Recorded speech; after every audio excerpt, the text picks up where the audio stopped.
Come in. Hey guys, I thought you'd like a nice little demon scary voice. Enjoy! So guys, welcome to Sci-Fi Villains, the scariest of all time. Well, certainly my pick. You might like or pick others, but this is my 5. Tell us what you think. Our first entry up is Darth Vader. Who could argue with this one? Before he was the heavy-breathing kid of the dark side, he was just a Jedi prodigy, right? Anakin Skywalker. Anakin was actually prophesied to bring balance to the Force, but then, as we know, after losing his wife Padme and the sneaky manipulations of Emperor Palpatine Vader, I love Palpatine, you will die. Anyway, it sent him into a spiral. He traded his cool Jedi robes for a menacing black suit of armor, and his destiny for galactic tyranny began, right? That suit, though, isn't just for looks, remember? It's because of all that damage that the Obi-Wan Kenobi fight gave to him with the lightsaber duel, right? He was severely burned and mutilated, and now he must live his life behind the suit, sort of a life support system, mobile, right? Why is he so scary, though? Well, come on. Do I even have to ask? He leads an entire galactic empire. He knows how to pretty much burn you to a crisp with his deadly red lightsaber, and he's got something called the Force. It's the dark side of the Force, but it serves him well. It serves him very, very well. So that's it. Darth Vader, he might not be number 1 of the scariest sci-fi villains, but I think he comes in close. All right, Agent Smith of the Matrix, portrayed by the great Hugo Weaving. So this is a villain that proves a great suit doesn't make you a nice person, right? He looks kind of like a banker, like a stockbroker, Agent Smith. But think of him as that unstoppable watchdog from, say, the government, the IRS, the CIA, right? And he's hunting down rebels instead of tax cheats, okay? Smith is an agent program. His job is to maintain the stability of the Matrix. Remember, he's an agent of a giant computer simulation that humanity doesn't even know they're trapped in. Like, we're in the real world, I guess. No, we're not. All right, his fellow agents are basically the system's immune response. You know, they're stormtroopers, they're cops. What makes Smith, though, so terrifying to me is how efficient he is. You know, basically he's just like a walking computer virus, a mobile virus.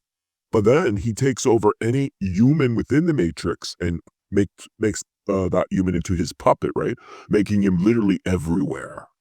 But here's the real kicker. Smith gets sick of his job. He sees humanity as a plague and the Matrix as a prison. His first programming out turns him into a full-blown obsession to destroy both humans and the system that created him, making him a rogue program with a god complex. And that's why, to me, he's really one of the most frightening and the scariest. And Hugo Weaving, the actor, really brings him to scary life. All right, the Borg Collective, the entire collective. Everybody, the Queen, Locutus. Okay, this is Star Trek's sort of answer to zombies, right? Vampire zombies, pretty much the zombies. They are sort of mindless drones, but they have a hive mind in a queen, like a big ant queen or a queen bee that manipulates them, that orders them around, right? How do they achieve their perfection? By assimilating other species. This means they capture you, then they implant cybernetic components into laser eyes like Locutus. I think out of all the implants and alterations, I'd love a laser eye, wouldn't you? I'd love to have that laser eye to freak people out. And of course, robotic arms, and then you're linked to the collective, your mind, right?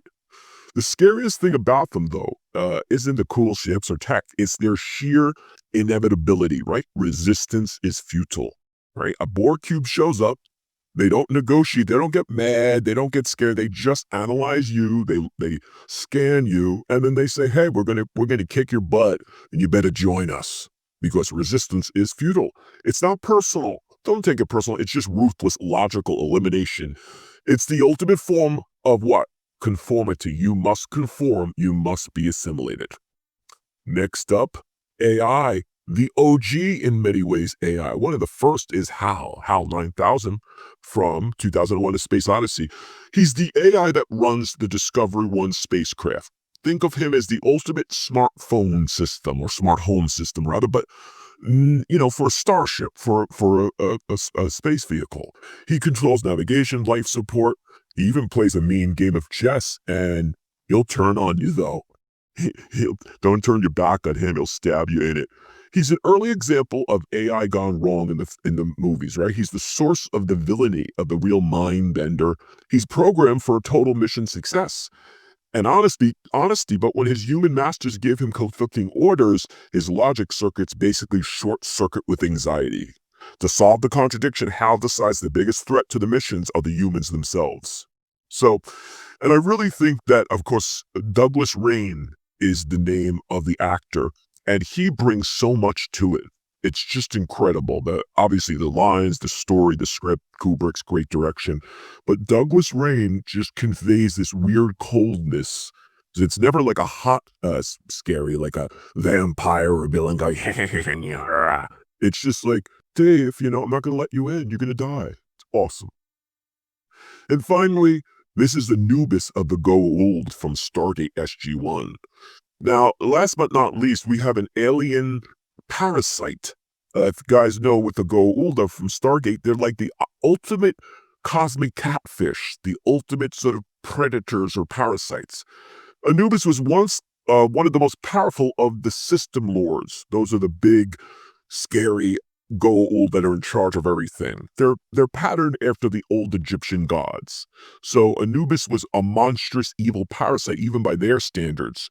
And the Goa'uld, even the other Goa'uld, were like, we can't get into this guy. That's it. Enough. So they banished him. And so it turned him into a horrifying cloaked energy form creature. He was just bitter, and he wants to get revenge. He's featured in about 10 to 12 episodes of SG-1. It's a great character of a great one of my favorite shows, and this guy is scary. Trust me. So who are your picks? Who were your best, scariest sci-fi? Give us your thoughts, give us your feedback. There's so many more. I'll probably do another one. Hope you're enjoying, hope you're subscribing. See you soon.